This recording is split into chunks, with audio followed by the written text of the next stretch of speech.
everyone, John here, and welcome back to another Rant review. So, a couple of years ago, I did a review of the first season of the popular Disney Channel sitcom Bunk'd, which is about a bunch of kids going away to summer camp. At the time, I called this show mediocre, and although I didn't review it, the second season is pretty much the same. Recently, one of my subscribers asked me to take a look at the third season of the show to do a review of. So I watched a few episodes, and yeah, it's pretty bad. Yeah, if the few episodes I saw are anything to go by, Season 3 might be the worst one yet. Let's take a look at an episode and see why that is. This is Season 3, Episode 1, We Can't Bear It. We start off meeting our three new cast members, three campers. Destiny, a pageant girl. Mateo, a nervous kid. And Finn, the stupid one. In the next scene, the three kids are getting on the bus heading to Camp Kikiwaka. I'm not exactly sure where the bus is picking them up though, because they each live in a different state, despite the bus picking them all up at the same place.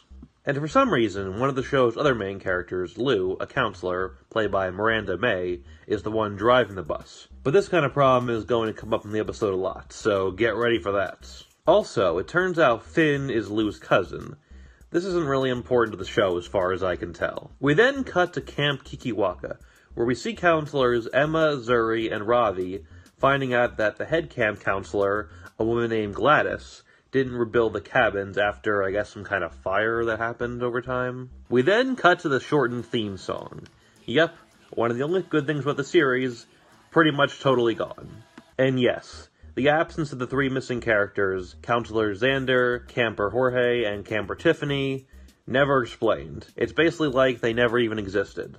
Yay for confusing your audience. So the counselors figure out that Gladys took all the money in Skip Town, likely to never return. And not only was Gladys the only fully grown adult working there, but she was apparently the only one involved with the camp whatsoever. I know this because with her gone, everyone is just standing around like, okay, now what do we do? How is that possible? Did Gladys just single-handedly create and build the camp? Wouldn't local governments be involved in any way?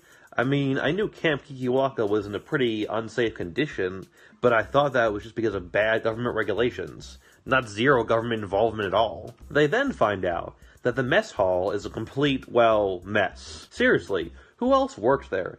Didn't they have cooks or something? There's no way Gladys and the handful of teenage counselors could have done everything by themselves. This doesn't make any sense. So they decide that Camp Kikiwaka has to shut down and the kids have to go home. But they're gonna stay there that night. Doesn't seem totally safe, but alrighty then. I really hope somebody contacted these kids' parents. We then get this disturbing joke. Things don't last long on our lake. We once saw an entire beaver dissolve in 10 minutes. You know, when a joke from the Disney Channel sitcom episode reminds me of a joke from Brickleberry, you might be doing something wrong. In the next scene, everyone there gets scared off by a bear that turns out to just be a baby bear, so it's alright, I guess. We then get a reappearance of this running gag about a kid named Timmy. You see, his mom's payment never went through, so I guess he kind of just lives right there on the outside of the camp. They won't let him inside of it. This isn't a one-off joke. It's a running gag that's been going on since the first episode of the series. It's disturbing. I mean, I get why Gladys just threw him out, but why Emma? She seems nicer than that. In the next scene, then we get this little exchange. We can fix this bench with double-sided tape. This tape is strong. That must really hurt when you rip it off your butt.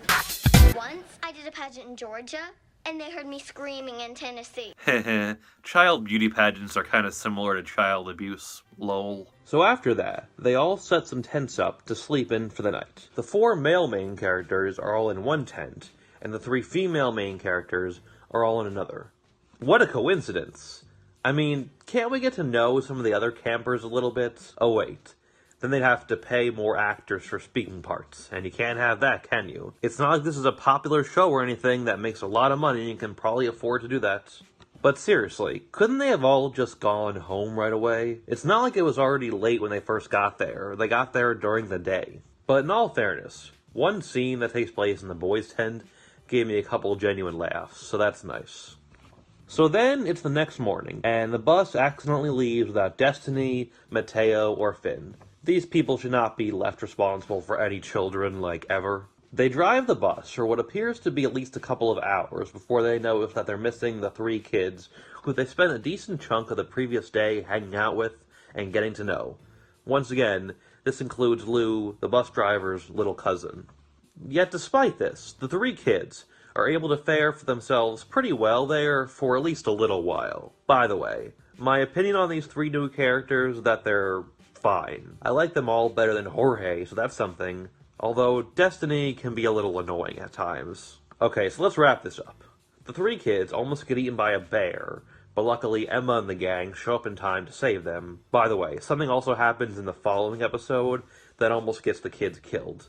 I feel like if their parents knew about this, somebody would be in a lot of trouble. They then get the idea for Emma, Ravi, and Zuri's rich parents to buy the camp. The three of them are a group of adopted siblings, by the way, if you didn't know that. So they get to keep the camp, and the Ross kids, Ravi, Emma, and Zuri, that is, try to figure out which of them should run the camp. It should probably be Lou. You know, she's the most responsible, just saying. I mean, I'm sure nobody there will get sued or anything. And that's the episode. So yeah, overall, that was very bad. I mean, it's not quite one of the worst things I've ever reviewed, but as far as episodes of this show, it's probably the worst one I've ever seen. Well, at least Season 3 is the last season, and I mean, even if it wasn't, it's not like the show could get any worse or anything like that, right?